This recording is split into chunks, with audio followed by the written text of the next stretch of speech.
Gérard Caudron, vous êtes le maire de Villeneuve-d'Ascq, vous vous présentez vous-même comme un pur produit de la génération François Mitterrand, mais vous n'êtes plus au Parti Socialiste. Est-ce que c'est compatible? Et puis qu'est-ce que ça veut dire, 13 ans après sa disparition, d'être un pur produit de la génération Mitterrand? D'abord, c'est vrai que j'ai vécu un peu dans l'ombre, comme beaucoup, de François Mitterrand, du Palais de la Bière en 65 à Lille jusqu'à la rue Frédéric Leplay en novembre 95, quand je suis allé lui dire au revoir. Alors, qu'est-ce que ça veut dire? Ça veut dire l'apprentissage de l'humain, d'un homme dans tous les sens du terme. Ça veut dire l'apprentissage du temps. Ça veut dire le volontarisme. Et ensuite de se donner les moyens d'atteindre les objectifs qu'on s'est fixés. C'est un homme dont on décrivait souvent le magnétisme. D'où lui venait ce magnétisme à vos yeux? Oh, c'était un séducteur. Et il avait une capacité, quand il passait quelques minutes avec un citoyen, de lui donner l'impression ou d'être vraiment complètement avec lui pendant ce temps.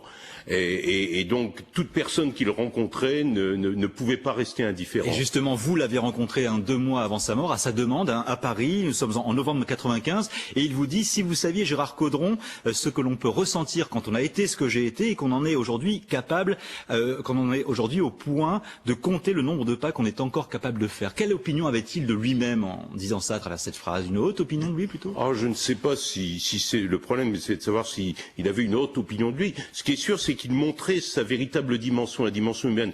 On a souvent dit de François Mitterrand que c'était un animal politique. C'était un politique, mais c'était d'abord un homme. Quand on passait du temps avec lui, on passait plus de la moitié du temps avec lui à parler d'autre chose que de politique. Il nous donnait toujours l'impression qu'on n'était pas en rendez-vous, mais qu'on était dans un entretien entre amis. Et pourquoi l'admirez-vous autant? Il est quand même bien comptable de quelques défauts, cet homme-là.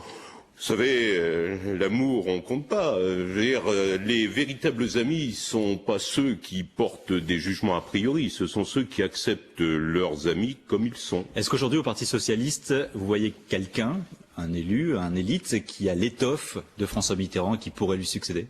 Je pense que François Mitterrand, c'est le dernier grand président de la République française, en même temps que le premier constructeur de l'Europe. Je ne pense pas qu'on puisse comparer qui que ce soit dans le Parti Socialiste à François Mitterrand.